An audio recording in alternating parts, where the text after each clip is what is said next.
Hello, welcome to my channel. આપણે આ શીખી રહ્યા છીએ ધોરણ 2ની કેતન ચિત્રકલા. ગયા વિડીયોમાં આપણે શીખ્યું હતું ભૌમિતિક આકારો. હવે આજે આપણે શીખીશું વસ્તુચિત્ર, પદાર્થચિત્ર. હવે વસ્તુચિત્ર, પદાર્થચિત્ર શીખવા પાછળનું મહત્વ, હેતુઓ શું છે? રેખા કૌશલ્યનો વિકાસ થાય, પ્રમાણ માપની સમજ કેળવાય, બાળકોમાં અવલોકન શક્તિનો વિકાસ થાય. પુનરાવર્તન. તમારા ઘરમાં વપરાશમાં લેવાતો લોટો, પ્યાલો અને સાબુદાની જેવા આકારોનું રેખાંકન તમારી ચિત્રપોથીમાં કરો. રેખાંકન કરવા પેન્સિલનો ઉપયોગ કરો.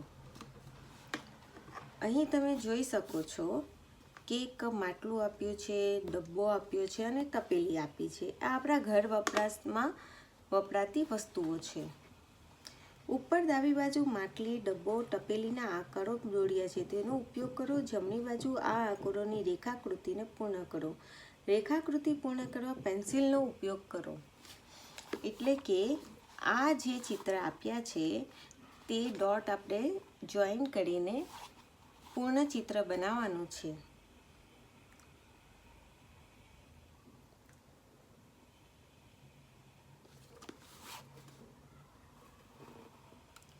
તો હું પહેલાં માટલાની આકૃતિને પૂર્ણ કરી રહી છું.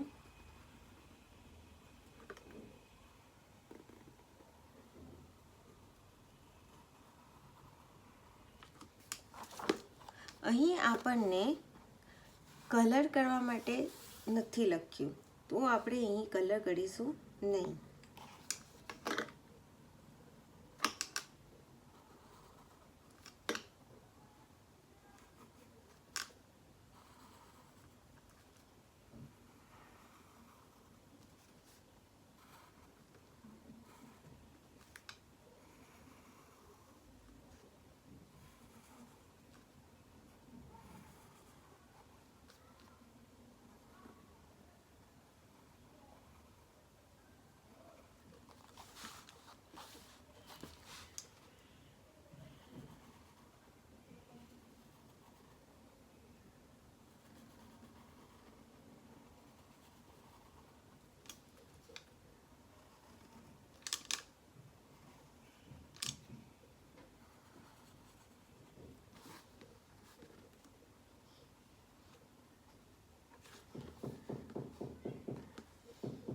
હવે અહીંયા પુનરાવર્તન કરવા માટે લખ્યું છે કે લોટો, પ્યાલો અને સાબુદાની આ 3 વસ્તુમાંથી કોઈ એક આપણી ચિત્રપોથી એટલે ડ્રોઈંગ બુકમાં આપણે ડ્રો કરવાનું છે.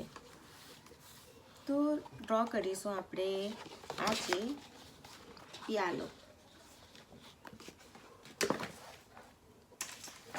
તેના માટે મેં એક પેજ લઈ લીધું છે.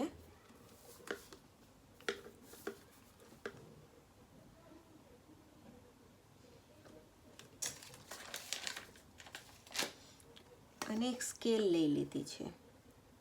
આપણે નળાકાર ડ્રોઈંગ કરતા શીખ્યા છે.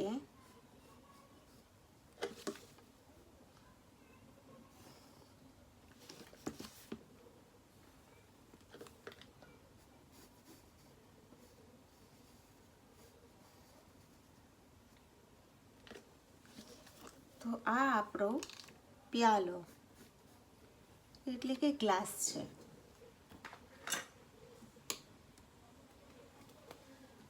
આ રીતે આપણે ગ્લાસને ડ્રો કરીને એની અંદર કલર પણ કરી શકીએ.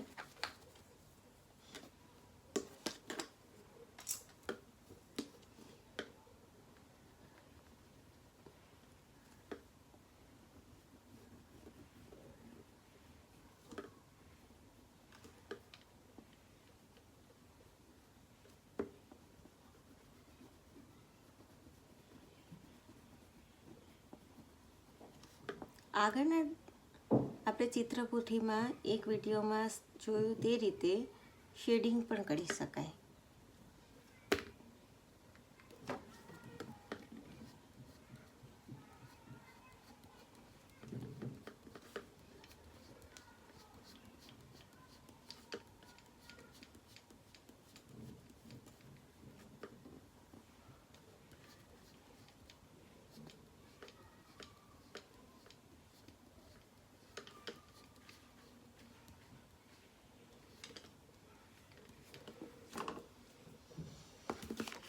તો આ રીતે આપણો ગ્લાસ બનીને તૈયાર છે. એનો આઉટલાઈન કરવા માટે મેં પેન્સિલ કલરમાંથી બ્લેક કલર લીધો છે, જેથી કરીને આપણને ગ્લાસ સ્પષ્ટ દેખાય.